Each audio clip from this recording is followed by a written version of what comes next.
ठीक हो, खैरियत से हो। कल जो हमने एक टॉपिक पढ़ा था, motion of a charge particle in uniform magnetic field B, इससे एक रिलेटेड या इसमें शामिल एक दूसरा टॉपिक है, that is circular trajectory of a charge particle. और यहां पर हमने प्रूफ क्या करना है, साइक्लोट्रॉन फ्रीक्वेंसी को प्रूफ करना है। अगर आपको इसके बारे में क्वेश्चन आए कि हमारे पास एक चार्ज पार्टिकल है, वो एक मैग्नेटिक फील्ड में मोशन कर रहा है, तो यहाँ पर इसका साइक्लोट्रॉन फ्रीक्वेंसी क्या आएगी, उसका वैल्यू हमने यहाँ पर मालूम करनी है और प्रूफ करनी है। जैसे कि कल हमने पढ़ा था motion of a charge particle में हम फ्लेमिंग लेफ्ट हैंड रूल यहाँ पर लेते हैं। अगर हमारे पास एक चार्ज पार्टिकल है और उसको हमने एक परमानेंट मैग्नेटिक फील्ड फराहम की है, तो according to Fleming left hand rule, जैसा कि मैंने आपको बताया था, यह फर्स्ट फिंगर आपको देगी डायरेक्शन ऑफ मैग्नेटिक फील्ड और सेकंड फिंगर जो देगी वो आपको देगी डायरेक्शन ऑफ करंट। यहां पर हम लेंगे direction of a charge particle यानी velocity of a charge particle. सही है, तो हमारे पास ये टर्म जो आपको देगा वो देगा the direction of magnetic force. यानी अगर हमारे पास ये चार्ज पार्टिकल है, इसके वेलोसिटी हमारे पास ये है डायरेक्शन, और मैग्नेटिक फील्ड हमारे पास for example that is first that is second, हमारे पास मतलब ये मैग्नेटिक फील्ड है, तो यहां पर फोर्स जो अप्लाई होगा अपवर्ड इस पर लगेगा। मैग्नेटिक फोर्स कहां पर लगेगा? अपवर्ड लगेगा। यानी मतलब मैं ये यहां से आपको समझ आ जाएगा सही तरीके से। अगर हमारे पास ये मैग्नेटिक फील्ड है, हमारे पास क्या है, ये मैग्नेटिक फील्ड है, इस डायरेक्शन में है, चार्ज पार्टिकल की वेलोसिटी की डायरेक्शन ये है, तो इस पर अपवर्ड फोर्स लगेगा। मैग्नेटिक फोर्स क्या लगेगा? यहां पर अपवर्ड लगेगा। तो जब एक चार्ज पार्टिकल एक मैग्नेटिक फील्ड में हम इसको छोड़ेंगे तो यहां पर सर्कुलर ट्रैजेक्टरी में आएगा, जैसे कि मैंने आपको यहां पर इस फिगर में दिखाया है। फॉर एग्जांपल यहां पर magnetic field toward the board है, क्रॉस जो आपको नजर आ रहा है, क्या है हमारे पास? टुवर्ड द बोर्ड है, ऐसे है हमारे पास। इस पर हमारे पास चार्ज की वेलोसिटी जो है, वेलोसिटी की डायरेक्शन जो है हमारे पास इस डायरेक्शन में है। तो ये दोनों क्या है? एक दूसरे के, ये दोनों एक दूसरे के क्या है?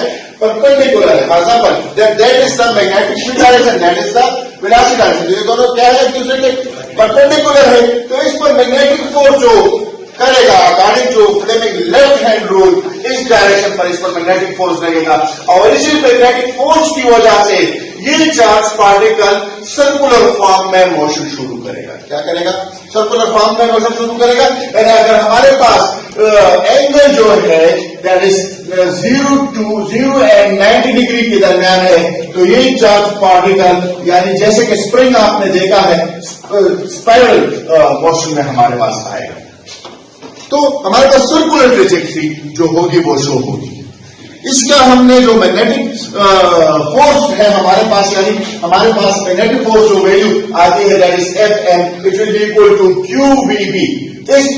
इसके दरमियान और जो हमारे पास एक दूसरा फोर्स जो इसके दरमियान आता है that is centripetal force, that is centripetal force, that is mv² divided by r। इन दोनों वैल्यूज के कॉम्बिनेशन से हमारे पास हमने क्या मालूम करना है? साइक्लोट्रॉन फ्रीक्वेंसी की जो वैल्यू है वो हमने मालूम करनी है।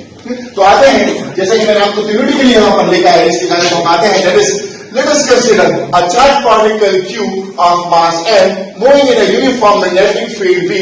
Let V be the velocity of the particle in a direction of right angle to the field as shown in figure. That is as shown in that figure. जैसे कि मैंने आपको इस फिगर में अभी समझाया है, that is हमारे पास एक चार्ज पार्टिकल है, इसकी स्पीड हमारे पास इस डायरेक्शन में आ रहा है, सही है, और मैग्नेटिक फील्ड हमारे पास इस डायरेक्शन में है, तो दोनों क्या है? परपेंडिकुलर है। तो मैग्नेटिक फोर्स हमारे पास जो आएगा वो सेंटर की जानिब अमल करेगा, तो सेंट्रीपिटल फोर्स की वजह से क्या होगा? ये चार्ज पार्टिकल सर्कुलर ट्रैजेक्टरी में आएगा।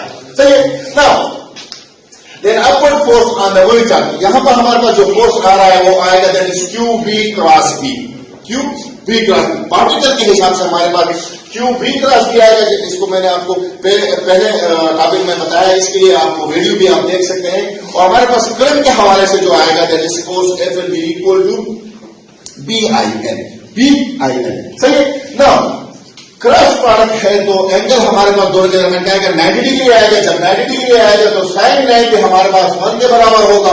तो हमारे पास मैग्नेटिक फोर्स की जो वैल्यू आएगी that is QVB, that is equation 1। Now, जैसे कि मैंने आपको बताया ना, a charged particle move on spiral path, जैसे कि यहाँ पर मैंने आपको दिखाया है, that is spiral path. जब स्पाइरल पाथ आएगा तो सर्कुलर ट्रेजेक्टरी आएगी, क्या आएगी? सर्कुलर ट्रेजेक्टरी आएगी, तो सेंट्रीपिटल फोर्स प्रोवाइड होगा. That is, so the centripetal force provided for this motion will be, that is, हमने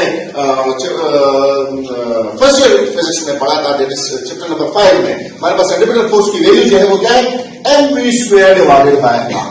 और हम जानते हैं कि वहां पर एंगुलर वेलोसिटी और लीनियर वेलोसिटी के दरमियान एक रिलेशन मैंने आपको बताया था, that is v will be equal to r omega. v will be equal to r omega.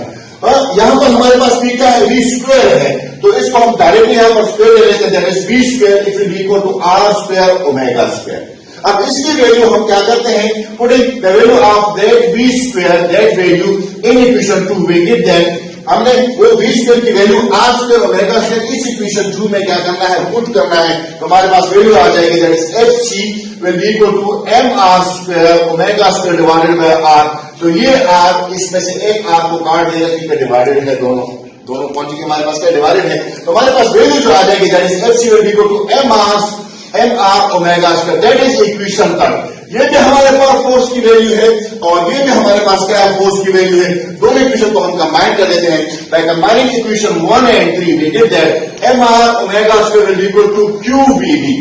अब जैसे कि हमने यहां पर पढ़ा कि v जो हमारे पास है लीनियर वेलोसिटी एंड ओमेगा हमारे पास एंगुलर वेलोसिटी, इनके दरमियान जो रिलेशन है that is v will be equal to r omega. इस v की जगह हम क्या ले लेते हैं? r omega. यहां पर हम क्या कर देते हैं? पुट कर देते हैं, तो हमारे पास वैल्यू आ जाएगी mr omega square will be equal to qr omega b. इसको मैंने काटा है, दैट इज r और r इक्विलिटी में है, तो ये r इस r को कैंसिल कर देगा और यहां से ओमेगा इसमें से एक ओमेगा को कैंसिल कर देगा, तो हम स्क्वायर को कैंसिल कर देते हैं, तो हमारे पास वैल्यू जो बच जाती है यहां पर, that is m omega will be equal to qb. m omega will be equal to qb. अब हमने ओमेगा जो एंगुलर वेलोसिटी है, जो इस चार्ज पार्टिकल को यहां पर प्रोवाइड हो रही है एंगुलर वेलोसिटी, हम उसकी वैल्यू मालूम कर लेते हैं, that is qb divided by m. qb omega will be equal to qb divided by m. हमारे पास इक्वेशन 4 आ जाती है. प्रीवियस क्लास में हमने पढ़ा था टाइम पीरियड और फ्रीक्वेंसी के हवाले से. वहां पर हमने ये पढ़ा था, दैट इज हमारे पास फ्रीक्वेंसी जो है, that is omega will be equal to 2 pi f, ये हमने पढ़ा था. अब यहां पर हमारे पास फ्रीक्वेंसी जो वैल्यू आती है, that is f will be equal to omega divided by 2 pi, omega divided by 2 pi. और फ्रीक्वेंसी और टाइम पीरियड एक दूसरे के क्या है? इनवर्स है. तो टाइम पीरियड हमारे पास वैल्यू आती है, दैट इज 1/f. तो यहां पर हमारे पास आ जाएगा 2 पाई ओवर ओमेगा. क्या आ जाएगा हमारे पास? 2 पाई ओवर ओमेगा. सही. तो टाइम पीरियड के लिए अगर हम वैल्यू ले लेते हैं, that is 2 pi divided by omega. अब इस टाइम पर हम ओमेगा की वैल्यू पुट कर देते हैं, that is omega qb divided by m. यहां पर हम पुट कर देते हैं, तो टाइम पीरियड हमारे पास आ जाएगा 2 पाई divided by qb over m. तो m डबल डिवाइडेड है, ऊपर चला जाएगा मैथमेटिकली, तो हमारे पास टाइम पीरियड की वैल्यू आ जाएगी 2 pi m divided by qb. इसको हम क्या कहते हैं? Time period of a charge particle. अब फ्रीक्वेंसी के लिहाज से जैसे कि मैंने आपको यहां पर समझाया, दैट इज फ्रीक्वेंसी हमारे पास बराबर है ओमेगा डिवाइडेड बाय 2 पाई. किसके बराबर है? ओमेगा डिवाइडेड बाय 2 पाई. इसमें हम ओमेगा की वैल्यू पुट कर देते हैं, तो हमारे पास फ्रीक्वेंसी आ जाएगी qb divided by m divided by 2 पाई. तो इस फ्रीक्वेंसी की वैल्यू हमारे पास आ जाएगी qb divided by 2 pi m. इसको हम साइक्लोट्रॉन फ्रीक्वेंसी कहते हैं. अगर आपको क्वेश्चन आ जाए कि आप साइक्लोट्रॉन फ्रीक्वेंसी को प्रूफ करें, तो आपने ये वैल्यू वहां से तरतीब से यहां तक निकाल लेनी है, तो आपके पास क्वेश्चन जो आंसर आ जाएगा, that is f will be equal to qb divided by 2 pi m. अब इसमें साइक्लोट्रॉन एक टर्म आया है, साइक्लोट्रॉन. साइक्लोट्रॉन क्या है? ये एक पार्टिकल एक्सेलरेटर है. क्या है हमारे पास?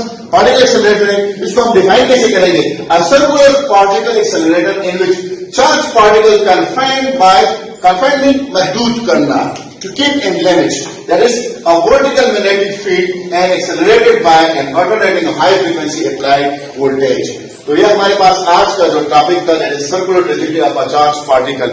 उम्मीद करता हूं आपको यह टॉपिक समझ आया होगा. अगर आपको समझ आया है और आपको मेरी वीडियो अच्छी लगी है, तो जरा चैनल को सब्सक्राइब करें और लाइक भी दें और इसको शेयर भी करें अपने दोस्तों के साथ, ताकि उनको भी फायदा मिले और वो मुस्तफीद हो सके। Okay, thanks.